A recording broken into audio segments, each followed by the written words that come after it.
한국인은 이상하다니까. 어떻게 냄새가 안 날 수가 있지? 내가 생각한 한국의 이미지는 이게 아닌데. 어떤 외국인이 한국에 오자마자 의아해합니다. 한국인에게는 특유의 냄새가 난다고 생각을 했었기 때문인데요. 오늘의 사연은 프랑스 조향사 엠마 씨의 사연입니다. 갓 태어난 아기는 색을 구별하지 못하며 적어도 생후 6개월 이상은 지나야 사물을 정확히 구별하고 볼 수 있는 거 알고 계신가요? 하지만 후각만큼은 다르죠. 냄새를 통해 아주 예민하게 엄마에게 친근감을 느끼고 낯선 일을 알아챌 수 있어요. 그래서 후각은 사람이 가진 감각 중 가장 원시적인 감각으로 불리기도 하는데요. 사람마다 좋아하는 냄새는 다 다르겠지만 바삭하게 튀긴 치킨 냄새나 스테이크를 굽는 고기 냄새, 먹거리 코너를 지나가면 나는 향해 나도 모르게 배가 고프지 않았는데 먹고 싶다는 의욕이 확 들게 되는 경험, 모두 한 번쯤 혹은 그 이상 반드시 있으실 거라 장담할게요. 후각의 힘은 우리가 생각하고 있는 것보다 훨씬 더 대단합니다. 그리고 우리 생활에 알게 모르게 가장 큰 영향을 끼치고 있어요. 저는 어릴 적부터 천부적인 후각 능력이 있었습니다. 하지만 평범하지 않은 그 능력 때문에 어딜 가든 괴짜 취급이나 예민한 애로 취급받기 일쑤였어요. 제가 원해서 이렇게 태어난 것은 아닌데 그건 점점 더 사람들을 제 주변에서 멀어지게 했죠. 그러다 보니 저는 점점 서서히 저만의 세계 속으로 더 깊이 빠져들어가게 되었습니다. 그러다 문득 결심했어요. 이건 단점이 아니라 장점이라고, 그래서 이 장점을 살릴 수 있는 일을 해보자고 말이죠. 그래서 저는 현재 아주 강력한 감각인 이 후각과 아주 밀접한 일을 하고 있습니다. 바로 조향 사업이죠. 저는 현재 프랑스 파리 근처에 위치한 그랑프리라는 지역에서 향기와 성분 효능 등에 대해 연구하고 소비자들에게 피부와 공간을 위한 다양한 향기 제품을 만드는 일을 하고 있어요. 쉽게 말씀드리자면 그냥 자영업을 하는 사장이죠. 아직까지 제 이름도 소개 안 했네요. 저는 엠마라고 해요. 프랑스 태생이고 한 번도 프랑스를 벗어난 적 없는 토박이라 할 수 있어요. 벗어날 일도 없었지만요. 게다가 어린 나이에 사업에 뛰어들어 정신없이 사느라 다른 걸 경험할 시간도 없었죠. 그래도 그 덕에 20대 후반이라는 비교적 이른 나이에 지점 3개를 내게 된 게 아닐까 싶어요. 사업을 시작하고 처음에 꽤 반응이 좋았기 때문에 가능성이 있다며 성급하게 굴기도 했어요. 더 잘 되려면 잘 될 때 얼른 더 확장하며 지점 개수를 늘려야 한다고 생각했고, 투자라는 생각으로 무리하며 1개, 2개 지점을 늘리면서 그 결과 총 3개가 된 건데요. 사람들은 이런 저를 보며 이렇게 평가하더라고요. 사업 수완이 엄청나게 좋든지 혹은 금수저든지 둘 중 하나일 거라 예상하지만 사실 그 2개 다 오답이에요. 이것들은 말하자면 전부 다 빚이죠. 제가 저지른 일이니 그냥 하루하루 충실하면서 수습해 나가는 과정 중 하나죠. 사업을 해본 분이나 하시고 있는 사장님들은 아시겠지만 고정 비용이랑 인건비를 지출하고 나면 저에게 돌아오는 금액은 거의 없는 수준이라 그래도 적자가 나지 않는 것으로 위안을 삼고 있어요. 하지만 매출이나 수익을 위해서 이제는 특별한 무언가의 돌출구가 필요하다고 생각하고 있긴 했었어요. 샤넬, 디올, 에르메스, 랑콤이라는 브랜드 중에 여러분께서도 이 중에 한 개쯤 은들어 보신 적 있으시죠? 대부분의 전 세계 사람들이 알 정도의 인지도를 가진 이 브랜드들의 가치는 어마어마할 겁니다. 제가 이야기했던 브랜드들의 공통점이 있는데요. 그게 무엇인지 눈치채셨나요? 그건 바로 이 명품 브랜드들이 바로 프랑스에 뿌리를 두고 있다는 거예요. 그리고 이어서 2번째로는 고급스럽고 품질이 뛰어난 향수를 만들기로 유명한 곳들이죠. 프랑스를 대표적으로 설명할 수 있는 향수는 아마 샤넬의 넘버 5라 불리는 제품일 거예요. 향수는 프랑스를 대표하는 하나의 아이콘의 일부입니다. 프랑스 하면 다양한 것들이 유명하지만 특히 대표적인 향수의 나라라고 할 수 있어요. 프랑스가 향수의 나라로 불리는 이유는 여러 가지가 있는데요. 프랑스가 역사적으로 17세기경부터 귀족들 사이에서 유행하게 되면서 향수 제작이 활발해지고 전 세계에서 향수 산업의 중심지가 되었기 때문이기도 하고, 또 지리적으로도 향수 제조에 필요한 원료들을 풍부하게 확보할 수 있는 조건을 갖춰서이기도 해요. 예를 들어 지중해 연안에만 자라는 다양한 식물들이나 꽃 같은 것들이죠. 향수가 발달하게 된 일화에 대해서는 예전 악취가 그 원인이었다는 건 많은 분들이 아실 거라 생각해서 그 설명은 생략하도록 할게요.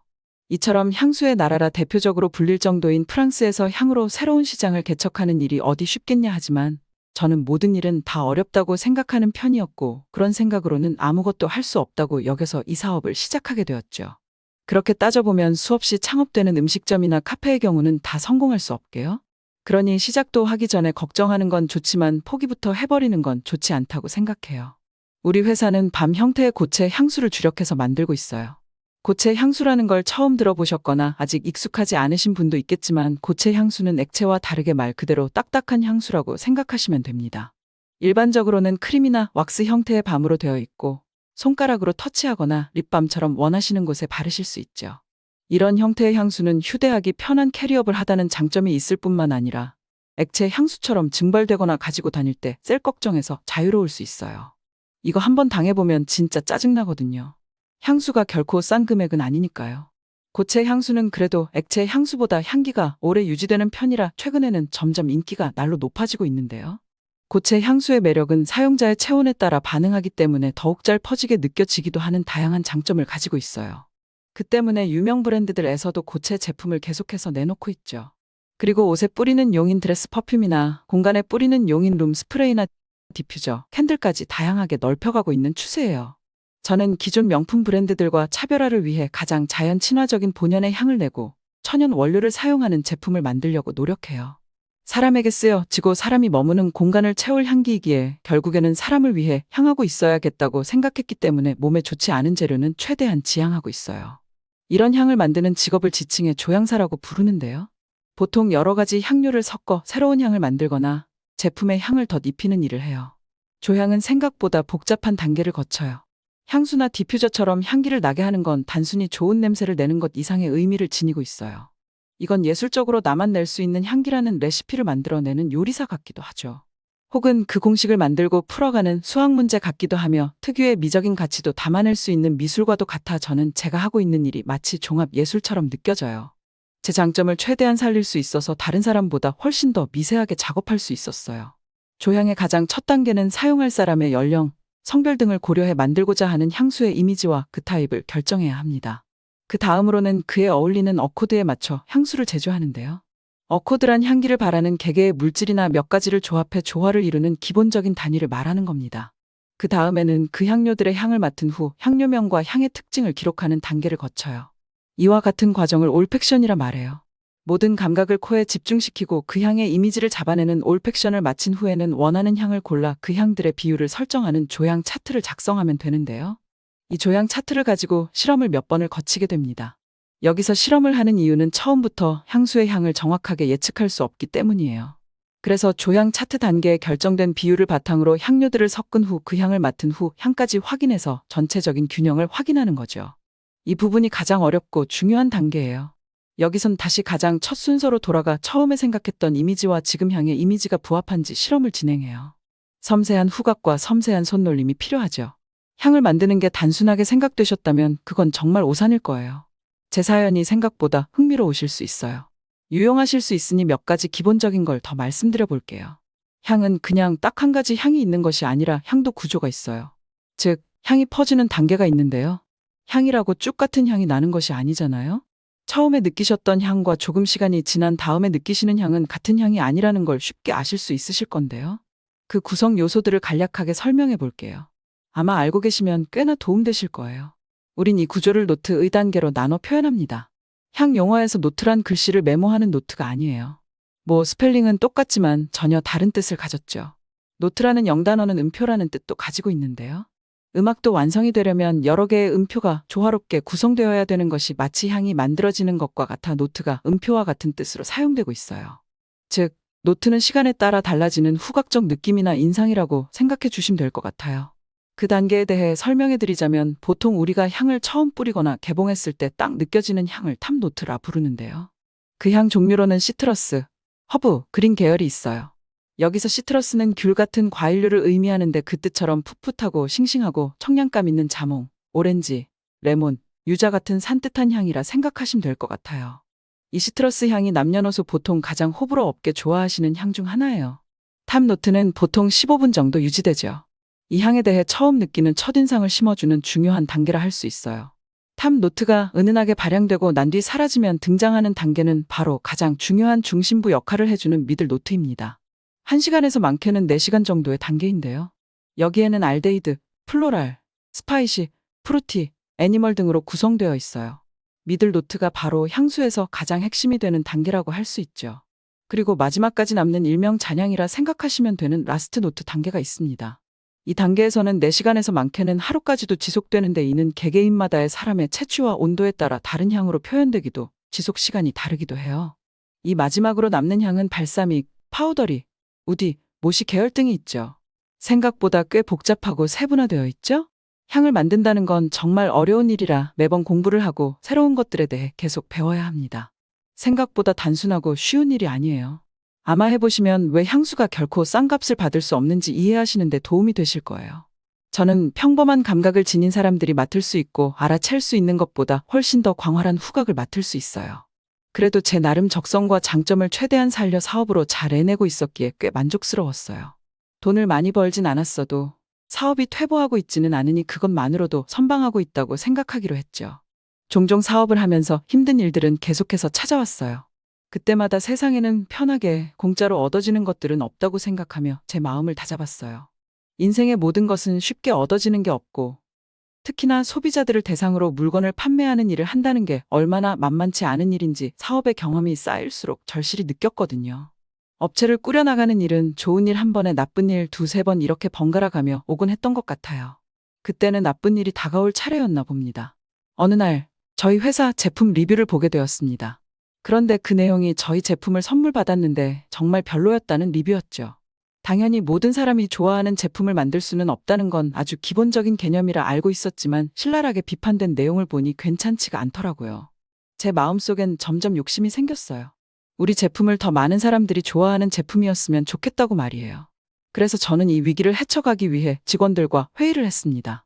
회의 결과 이 비판 리뷰에 변명을 하는 내용을 달고 우리의 향을 변경할 것이 아니라 우리의 제품의 우수성과 타당성을 더 많은 사람에게 입증해 보이는 건 만이 이 위기를 헤쳐나갈 해결책이라고 했죠. 그 결과 우리는 이벤트를 진행하기로 했습니다.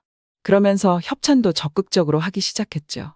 그간 향수는 보이질 않으니 미디어 쪽으로 협찬을 잘하지 않고 리뷰를 해주는 유명인들에게 입소문을 유도하는 마케팅을 하곤 했는데 우리 회사가 그 패러다임을 깨기로 한 것이죠. 그 결과는 그건 최고의 선택이었습니다. 매출도 문의도 폭증했죠. 그리고 한국의 유명 쇼핑 플랫폼에서 우리 회사 제품의 첫 한국 런칭에 대한 제안을 받게 되었습니다. 기뻐서 어쩔 줄 몰라 직원들과 소리 지르며 행복해했어요. 한국이 뷰티 분야에서 전 세계 중 얼마나 강력한 우위를 점하고 있는지 알고 있었기 때문이었어요.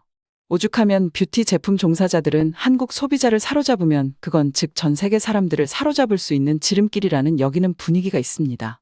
그런 한국에서 이런 제안이 오다니 처음 사업을 시작했을 때가 자연스럽게 생각났어요. 사업을 하는 것은 생각보다 훨씬 더 고통스러웠어요. 저는 제품 하나만 잘 만들면 다 아닌가? 라는 아니란 생각을 했었는데요. 현실은 직원들은 내 마음대로 되지 않았고 자꾸 예상하지 않은 문제들이 생기고 시설 관리부터 제품 관리, 마케팅, 홍보까지 모든 걸 신경 쓰면서 고객에게까지 닿는 일은 힘들기만 했어요. 그래도 대출받았던 돈을 상환하기도 해야 하니까 열심히 노력해야 했어요. 개인적인 시간은 당연히 없어졌고 여행이나 취미생활은 저에게 사치였어요. 그냥 부지런하고 꾸준한 삶을 살아가야 했죠. 그랬기에 이런 결과를 가져온 지금이 저에겐 너무 영광스러운 순간이었죠. 기대감을 잔뜩 가지고 한국의 사업체를 만나러 바로 떠나게 되었습니다. 한국으로 향하는 비행기 안에서 곰곰이 생각해보니 출근을 하는 게 아니라 다른 일정으로 가는 여정이 얼마만인 건지 싶었어요. 물론 이것도 일 때문에 가긴 하는 거지만 매일 같은 일을 하는 것과는 차원이 다른 설레임이었어요. 게다가 이건 제 인생의 첫 해외여행이라 그 떨림을 주체할 수가 없었어요. 그런데 제가 꿈꿔왔던 한국이 저희 첫 여행지이자 목적지가 되다니 이 모든 것이 운명처럼 느껴졌어요.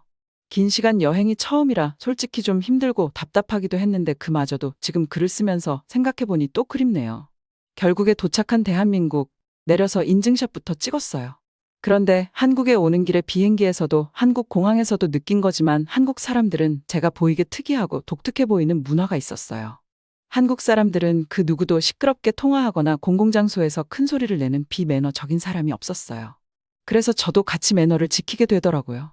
솔직히 우리나라에서는 공공장소에서 한국 사람들처럼 매너를 지키는 편은 아니거든요. 그냥 자기가 원래 하던 데시벨과 별 다를 것 없이 통화하고 내가 그 공간에 있으려고 비용을 지불하는 식당이나 카페, 펍 같은 공간에서는 더 자유롭고 시끄럽게 이야기하죠. 뭐 우리가 돈을 냈으니 그 행동들을 해도 당연히 그 장소를 사용하는 비용에 대한 권리를 지불했다고 생각하는 편인 것 같아요. 한국 회사에서 차량과 안내해 주실 직원이 기다리고 있을 거라 했기에 도착한 뒤 서둘러 공항 밖으로 나갔어요. 솔직히 처음 한국 공항을 본 느낌 그대로 이야기하자면 믿어지지가 않는 광경이었다는 말밖에 할 수가 없을 것 같아요. 저는 제가 외국이 처음이어서 그렇게 느낀 건 줄만 알았는데 SNS에 한국 공항 사진을 올렸더니 가봤던 사람들이 모두 저와 비슷한 느낌을 받았다는 걸 알 수 있었어요. 한국 공항은 깨끗하고 쾌적하고 최첨단의 모든 집약체였어요. 어느 곳으로 눈을 돌려도 단 한 곳도 지저분하다 느껴지는 곳이 없다는 게 특이했어요. 한국이 잘 사는 나라라는 건 알고 있었지만 그래도 우리나라가 더 강대국일 거라 생각하고 있던 제 생각을 단박에 깨부숴 버렸죠. 앞서 제가 말씀드렸던 것처럼 저는 후각에 굉장히 예민하거든요. 냄새를 통해 장소의 차이도 알아챌 수 있을 만큼 예민하죠. 저는 독특하게도 냄새를 통해 많은 것들을 기억하고 분류하는 편인데요.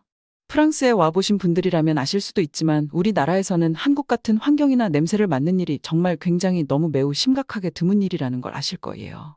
오래되어 유서와 역사가 깊은 현장이라는 그럴듯한 말로 포장되어 있지만 그곳에 사는 사람들도 그 냄새를 좋아하는 사람은 결코 없죠.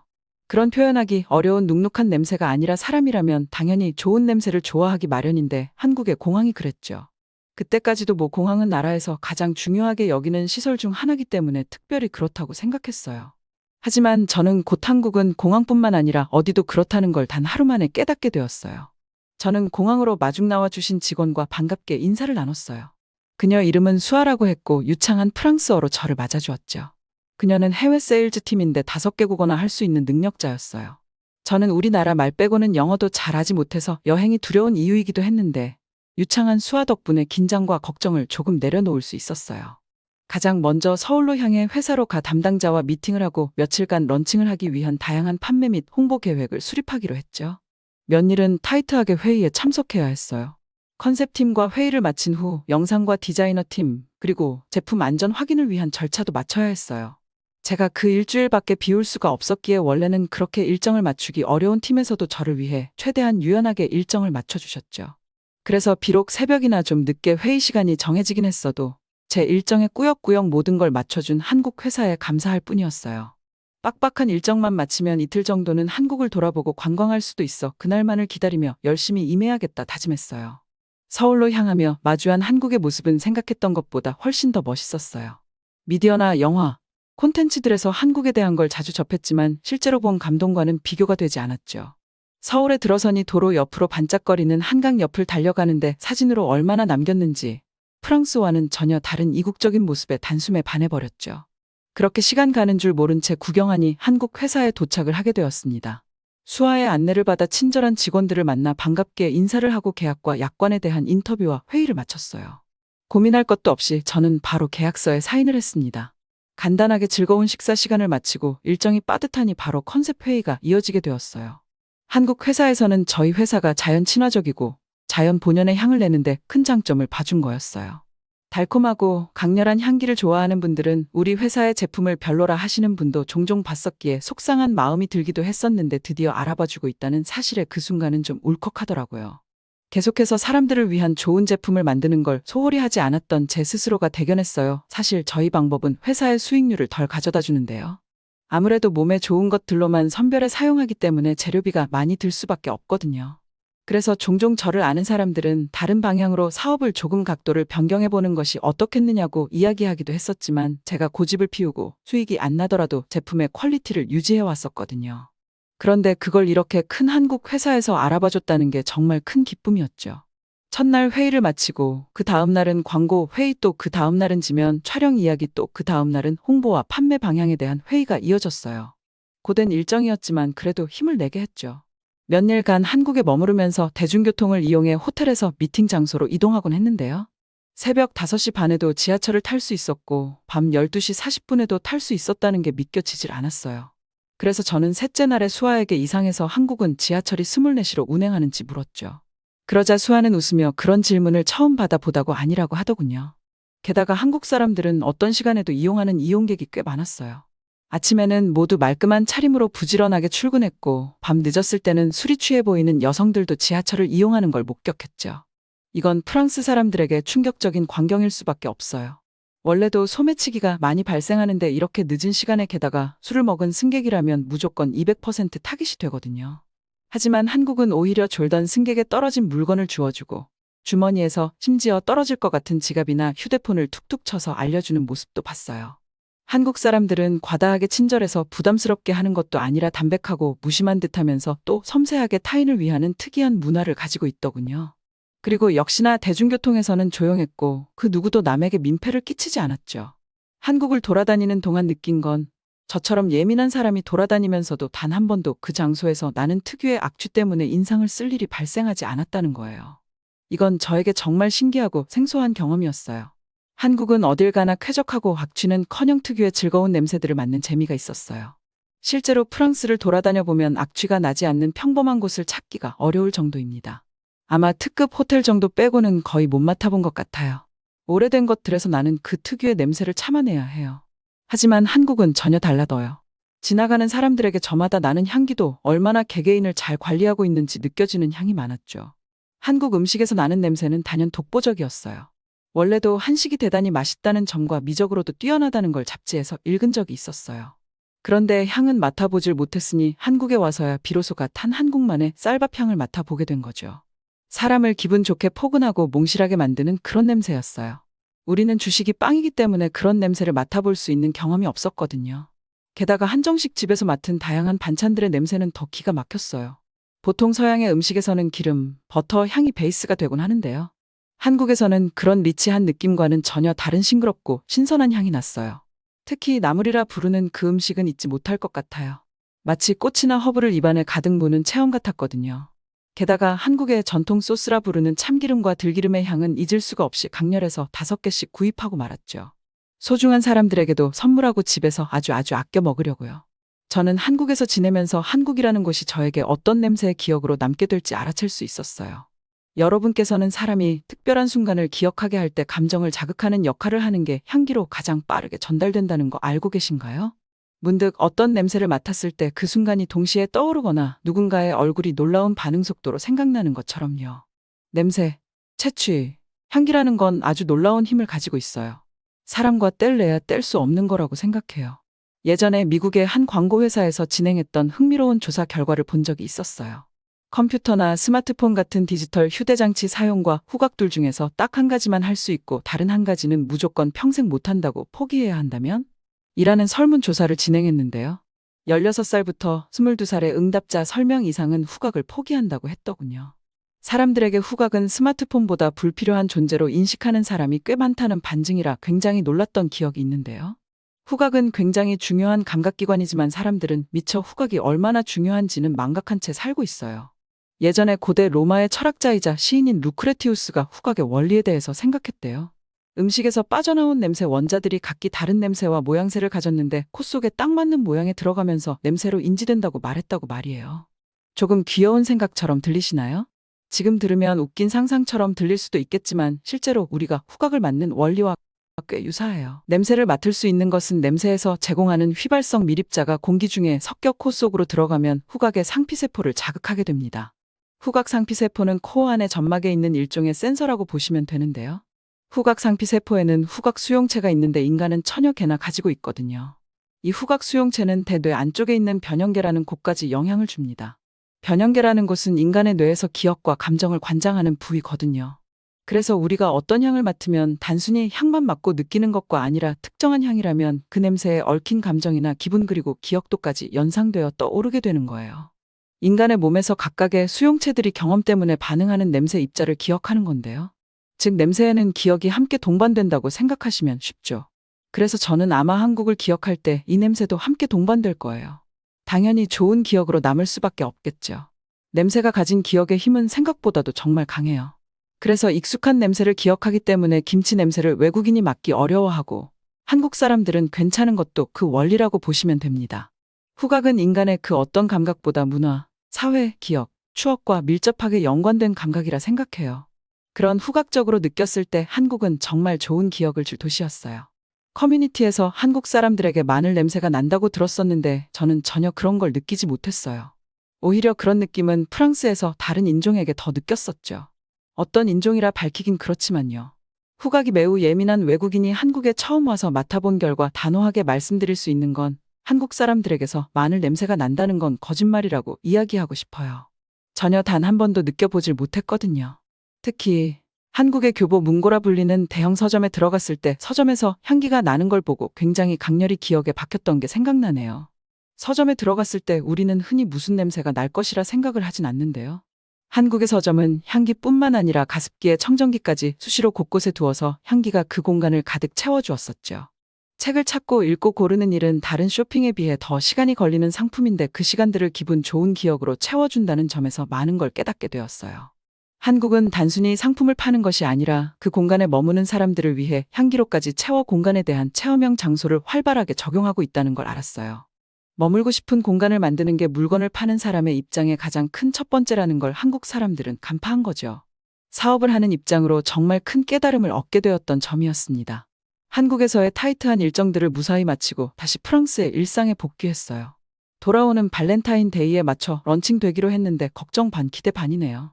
잘 안 되더라도 실망하진 않으려고 해요. 한국에 가서 뭐 하나라도 깨닫고 온 게 있잖아요. 단순히 상품만 중요한 게 아니라 상품을 사는 과정, 기억까지 좋은 기억으로 만드는 그런 향을 만드는 사람이 되고 싶네요. 그래도 이왕이면 한국에서 반응이 좋으면 더 좋겠죠? 어떤 사람은 저에게 공기 중에 한번 흩어지고 나면 금방 사라지고 많은 그런 걸 왜 하는 거냐고 묻기도 하더군요. 아마 그런 사람들은 냄새라는 게 얼마나 큰 힘을 가진지 모르고 하는 말이겠죠. 여러분은 어떠세요? 가장 좋아하는 향이나 그리운 냄새가 있으신가요? 저는 벌써 한국의 향이 그립네요. 저는 제 특이한 능력을 계속 좋은 쪽의 방향으로 발전시키려고 해요. 꼭 한국에서의 런칭 결과가 좋아서 한 번 더 빠른 시일 내로 한국에 다시 갈 수 있기를 바라면서 오늘도 늘 그랬던 것처럼 열심히 살아보겠습니다. 한국인들은 조금 다른 것 같아. 이상한 냄새가 난단 말이지. 일본 나리타 공항에 있는 승무원이 한국인에 대한 뒷담화를 하고 있는데요. 들어보면 황당해서 말이 안 나오는 내용인데 왜 이런 말을 하는 걸까요? 안녕하세요. 저는 일본의 공항에서 지상직 직원으로 일하고 있는 미아라고 합니다. 한국인에 대한 재밌는 이야기가 있어서 이렇게 글을 쓰게 되었는데요. 얼마 전에 생긴 일이었어요. 그날따라 일본의 기상 조건이 너무 안 좋았어요. 승객들이 비행기에 탈 때까지만 해도 무사히 출발할 수 있을 거라고 생각했는데요. 보딩을 마치고 기다리고 있는데 갑자기 비가 미친 듯이 내리는 거예요. 저는 지상직 직원이었으니까 제발 비행 취소가 되지만 않기를 바라고 있었는데요. 비행 취소가 되면 아주 피곤해지거든요. 비가 도저히 출발할 수 있는 상태가 아니었어요. 일단 처음에는 비행이 미뤄졌어요. 처음에는 1시간으로 예상이 떴는데 3시간이 미뤄진다고 예상이 뜨니까 제가 또 할 일이 생겼죠. 일단 비행기에 타고 있는 승객들을 다시 탑승구로 나오게 해야 했어요. 이때부터 제 긴장이 시작되었어요. 일단 자기 일정이 망가지는 걸 대부분의 사람들은 싫어하는 편이긴 한데요. 유독 심한 승객들이 있어요. 특히 중국 승객들은 영어로 말하는 것도 아니고 중국어로 미친 듯이 욕을 하거든요. 일을 하다 보면 정말 중국인들에 대한 편견이 생길 수밖에 없어요. 최대한 안 가지려고 하지만요. 그런데 만약에 정말 불만이거나 어떤 대책을 바라면 중국어로 욕을 할 게 아니라 영어로 정중하게 요청을 할 거예요. 중국어로 화가 나서 하는 말들은 솔직히 말하면 자기 화풀이라고밖에 해석이 안 돼요. 저는 지상직이라서 비행기를 탈 일은 없는데요. 비행기에 타서도 똑같다고 하더라고요. 다른 직원들 얘기를 들어보면 말이에요. 기내에서 잠시 기다려달라는 지시를 지키지 않고 난동을 피운 중국인이나 술에 취해 한국이 싫다고 공항에서 난동을 피운 중국인 등등 한두 가지가 아니었거든요. 동료들이 일부러 긴장하라 고직한 사건들만 이야기하고 좀 과장하는 거겠지 싶었지만 들으면 들을수록 긴장하게 되는 건 어쩔 수 없더라고요. 서양 사람들은 동양인 얼굴을 보면 알아보질 못한다는데 그거 아시죠? 한국인, 중국인, 일본인끼리는 얼굴만 봐도 다 알아보는 거예요. 그래서 저는 얼굴을 보고 이제 긴장해야 하는 사람인지 괜찮은 사람인지 다 알고 있어요. 저도 이런 생각을 하는 제가 싫어서 최대한 편견을 안 가지려고 하는데요. 직장 생활이 그렇잖아요. 겉으로는 티를 안 내려고 노력하고 있답니다. 다른 지상직 직원들도 가장 선호하는 나라가 한국인데 무엇보다 굉장히 젠틀하고 동양인들 중 외모가 출중하고 신체 조건이 좋다고 했습니다. 그러고 보니 아까 보딩을 할 때도 그렇고 제가 뭘 할지 이미 다 알고 있는 사람 같았어요. 번잡한 국제공항에서 항공사 지상직 직원으로 근무하면서 전 세계에서 온 수많은 승객들의 다양한 행동을 항상 예리하게 관찰해 왔는데요. 하지만 특히 탑승 시간 준수에 있어서는 흠잡을 데 없이 시간을 잘 지키는 것으로 유명한 한국인 승객들이 항상 저의 감탄을 자아냈습니다. 한국인의 시간 엄수에 대한 저희 매혹은 바쁜 월요일 아침부터 시작되었습니다. 공항은 여행객들로 붐비고 있었고 출국장과 입국장이 늘 그렇듯 혼잡한 분위기였습니다. 그 와중에 한 무리의 한국인 승객이 눈에 띄었습니다. 그들은 독특한 패션 감각이나 구수한 한국말 톤 때문만이 아니라 놀라운 시간 관리 능력으로 눈에 띄었습니다. 제 경험상 탑승 시간은 종종 막판에 서두르는 승객과 놓친 승객을 찾는 정신없는 전화가 뒤섞인 교향곡과도 같았습니다. 하지만 한국인들은 그렇지 않았습니다. 한국인들은 항상 미리 와 있었어요. 그리고 탑승이 시작되면 먼저 줄을 서줘서 고마웠어요. 다들 1분도 늦지 않게 탑승구에 도착했습니다. 마치 비행 스케줄에 완벽하게 맞춰진 내부 시계가 있는 것 같았습니다. 한 가지 사건이 생생하게 기억납니다. 서울행 항공편이 늦은 저녁 출발로 예정되어 있었는데 이 시간은 보통 공항이 한산한 시간대입니다. 그날 저녁 갑작스러운 시스템 오류로 인해 탑승 수속이 지연되었고 대합실은 순식간에 조바심과 불만이 가득한 공간으로 변했습니다.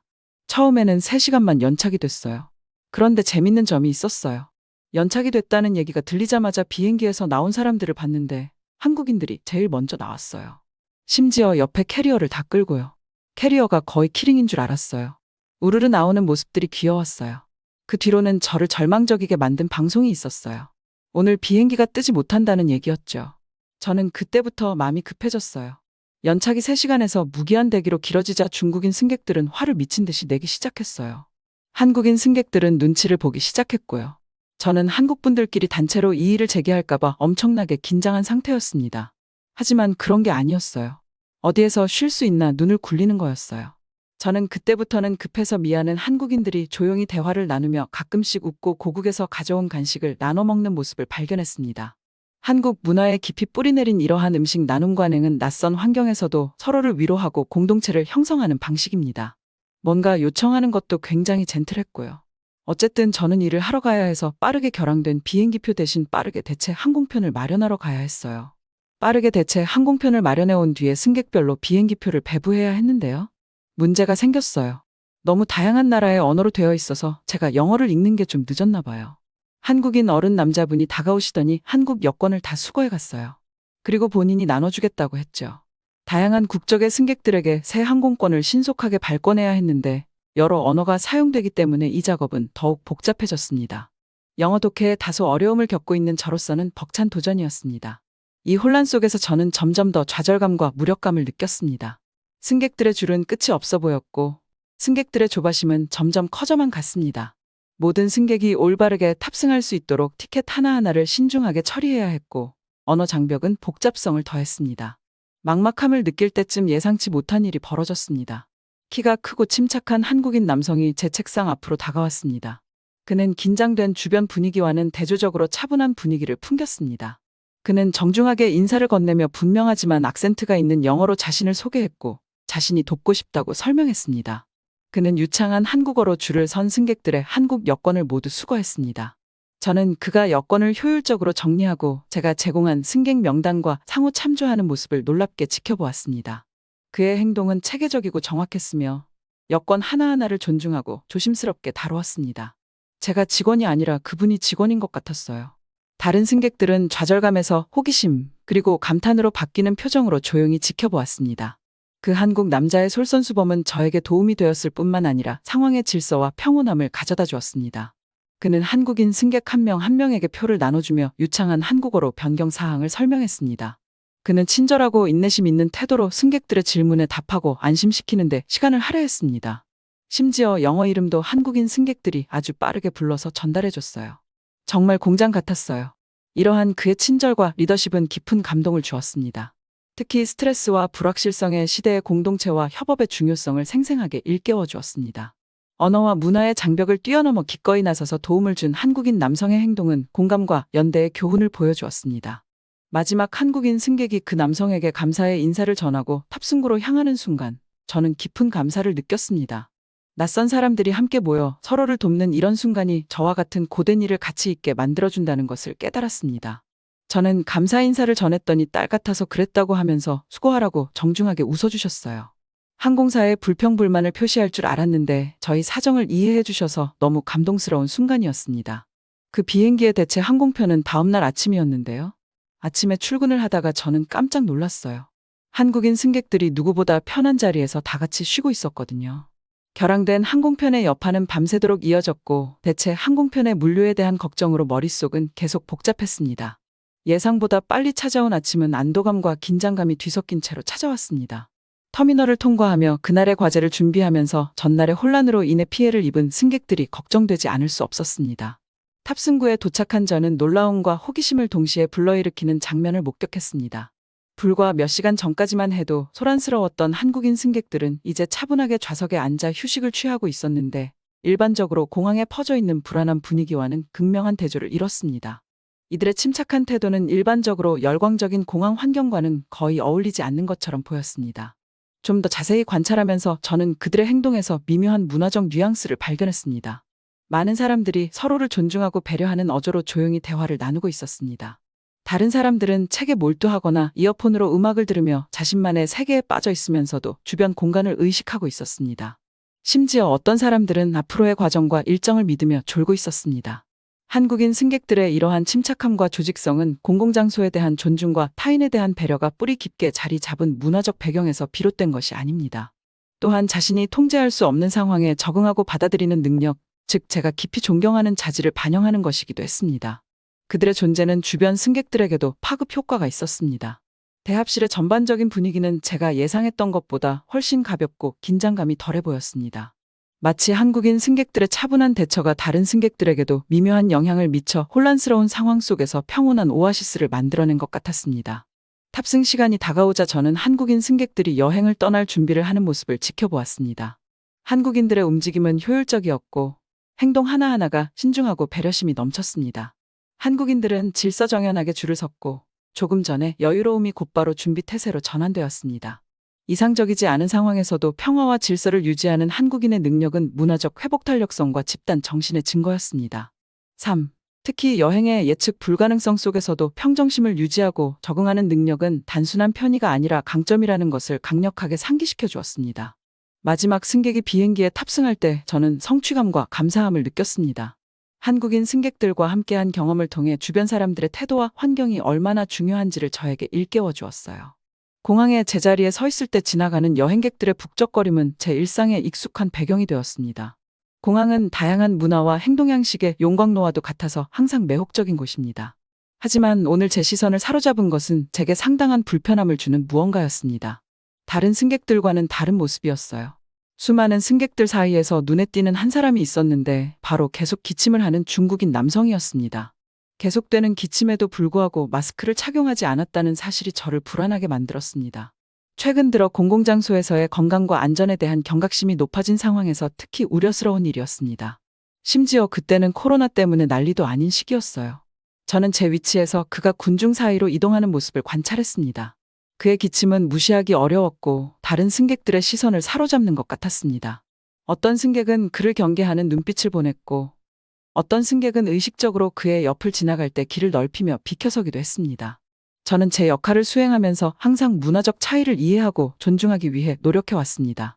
공중보건과 개인 공간에 대한 태도가 문화마다 크게 다를 수 있다는 것을 잘 알고 있습니다.